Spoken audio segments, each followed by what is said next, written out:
Have you ever felt tired of learning a foreign language just because no matter how much time you spend studying, you seem to be making no progress? You want to memorize everything fast and retain all the information successfully, but your strategies don't seem to work. Try doing this instead. The first strategy is the Pareto principle, or the 80-20 rule. The Pareto principle is a concept that suggests that 80% of the effects come from 20% of the causes. In simpler terms, it means that a smaller portion of what you do can actually lead to greater results if you know what to do and if you know how to do it correctly. In language learning, you can apply the Pareto principle by focusing on the most essential elements. First, focus on high-frequency words.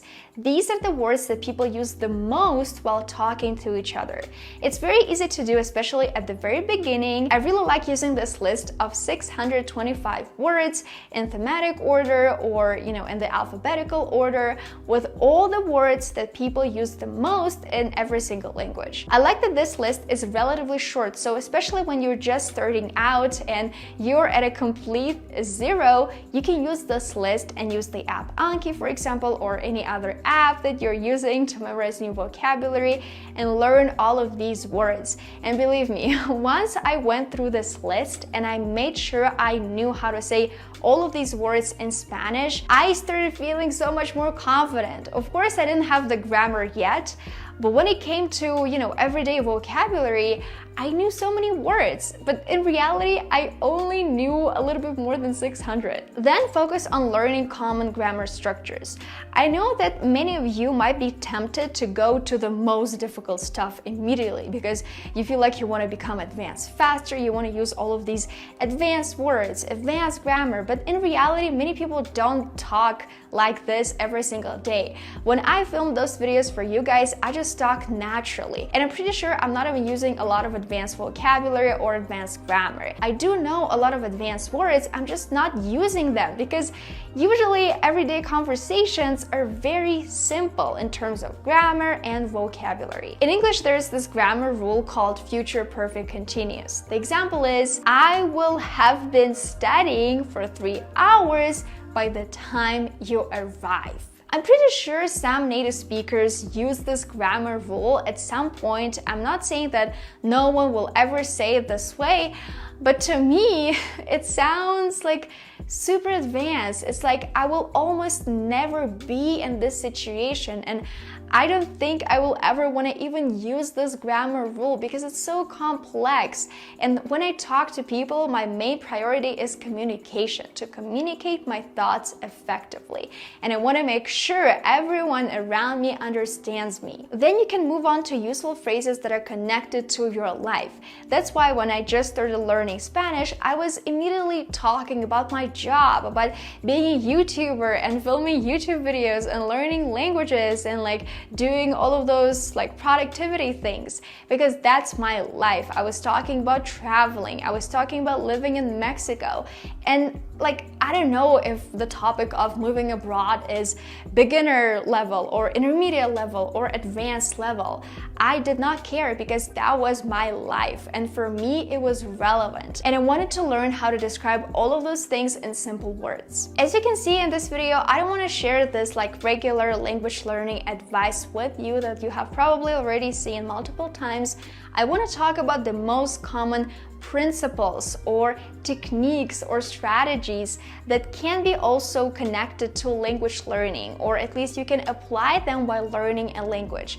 Maybe one technique is not going to work for you, the other is going to work great for you. It's great. The goal is to introduce to all of these tools, and you choose the one that you like the best. There's one more way to speed up the process of learning a new language by focusing on writing and written communication. I have been talking about Quillbot a lot lately because that is the tool that helped me become a more confident writer, improve my grammar, vocabulary, writing, and much more. Quillbot's Paraphraser tool is available in multiple languages to fine-tune your original writing. You can use it in English, Spanish, or all of these other languages. When you're writing something and you want it to sound more formal or academic, let's say you're a student and it's important for you to make sure your writing is error-free, you can use their Paraphraser tool and change your writing and tweak it and make sure it doesn't have any mistakes. I highly recommend Quillbot for language learners, students, and professionals. Basically, everyone who writes online in different languages. The link is in the description and in the pinned comment, and you can try Quillbot completely for free.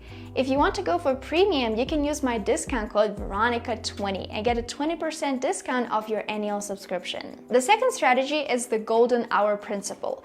It says that usually in the morning, many people feel the most productive, and this first hour of your day is really great for learning a new language. It's like this magical time when your brain can learn and you can be most productive. In my experience, I do feel like I'm extremely productive in the morning. So if I want to, for example, practice all of the new vocabulary I just learned, I usually do it in the morning. And it's very important for me to have a very consistent morning routine. Sometimes I change it up because sometimes, it gets boring because I do exactly the same thing over and over again. But usually in the morning, I feel like I can revise everything. I feel like I can learn new words, like learn something difficult, because my mind just feels like fresh, I feel like I'm ready to do everything. And also one important thing is that I feel more focused. I feel like in the morning it's just like so quiet, especially if you wake up early, and you can just be like super focused, like laser focused on your language learning. Just, sitting at your table, doing something, listening to a podcast, analyzing everything and memorizing new words. Strategy number 3 is the use it or lose it principle. According to this principle, if you don't use the language, if you don't practice the language, you will forget it over time. And I can say that that's true. That's something that I have experienced a lot with Chinese, because I basically spent 5 years in college learning Chinese, and then at one point I stopped. I stopped completely because I felt so incredibly tired. I had a lot of, just pressure in college to learn Chinese, to be amazing, to become advanced, and I was just tired and I stopped completely. And of course, I lost my fluency. Again, if you don't use it, you'll lose it. And it's especially true for language learning. However, what I have also noticed about myself is that if I had this experience, I studied Chinese for 5 years, starting to learn Chinese again is going to be a lot easier for me. Maybe at the beginning, I'm gonna feel like I'm starting from scratch, but in reality, I am not. I'm not starting from scratch. And my brain starts to pick up on maybe grammar structures or words a lot faster because, all of those years ago, I did spend 5 years learning Chinese. So I still kind of remember a lot of things. I just need to go through all of this information again and build all of these connections one more time. Also, immersion really helps here. If you feel like you're forgetting a language, start surrounding yourself with this language again. Maybe start watching YouTube videos in this language. That is the easiest thing to do. YouTube videos are free. You don't need a subscription. For example, for Netflix, you might need a subscription and you don't want to subscribe. So YouTube, just go to YouTube, watch a bunch of videos, and then if you feel like, okay, yeah, I feel fine, like I feel like I'm ready to start learning this language again, it will just give you more motivation and you will surround yourself with this language and your brain will kind of start remembering all of this information. Of course, not everything, because probably you forgot lots of things already, but don't worry about it. It's gonna be a little bit easier for you to kind of like pick it up again instead of starting everything from scratch. Strategy number 4 is the total physical response principle, TPR. This method is very interesting, and when I was preparing for this video, I was like, I definitely do it too. So basically, it includes using physical actions and movements to try to remember something. Let's say you're trying to remember how to say jump in your target language. So instead of just like being, okay, this word means jump, here is a picture, okay, let me try to remember everything, you actually stand up. I mean, if I stand up, you're not gonna be able to see me, but basically you stand up and you jump and you create a few sentences like, I'm jumping right now, I can jump very high. And while you're creating all of these sentences, you are actually jumping. I know that this strategy is not gonna work for many words, of course, but it is going to work for some. Recently, I noticed that I use my body language a lot when I speak.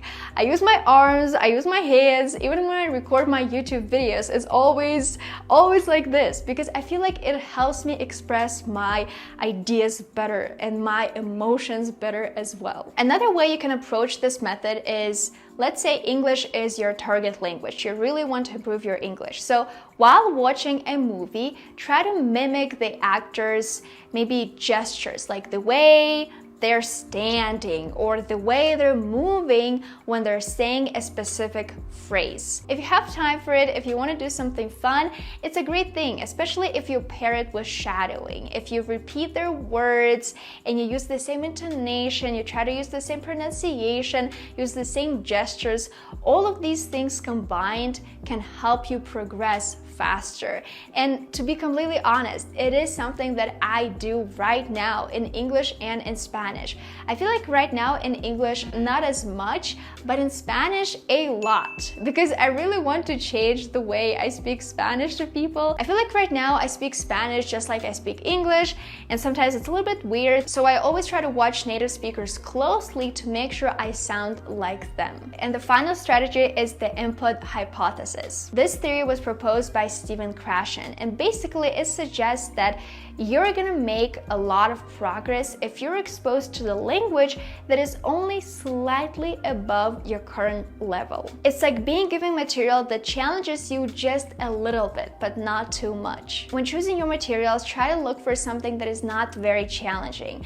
Otherwise, you're gonna feel overwhelmed. I remember in English, I did feel overwhelmed quite a lot because I always wanted to do more. I'm like, oh, I can totally read this book. And then it was like way too difficult for me, and I felt extremely overwhelmed, and I honestly wanted to quit. If something is too difficult, it's not gonna motivate you. It's gonna make you feel bad about yourself, and it's more likely that you're gonna stop learning this language completely. And when you improve, the complexity of the content you use will gradually increase. And maybe first you will feel like, oh my god, the content I'm using is like too easy. If it's too easy for you, don't use it. It has to be just right. It has to be easy, but a little bit challenging. There have to be a few words that you are not sure you're not sure how to say, but you shouldn't be like, okay, you're reading a book and every single word you don't know. That's probably not great. That's probably, too much, too difficult for you. You should start with something else. So that's it for this video. I really hope you liked it, and I really hope that these strategies will help you in your language learning journey. If you want to improve the quality of your writing, make sure to give Quillbot a try completely for free. The links will be in the description and in the pinned comment. If you like this video, don't forget to give it a thumbs up and subscribe to my channel, and I'll see you in my next video.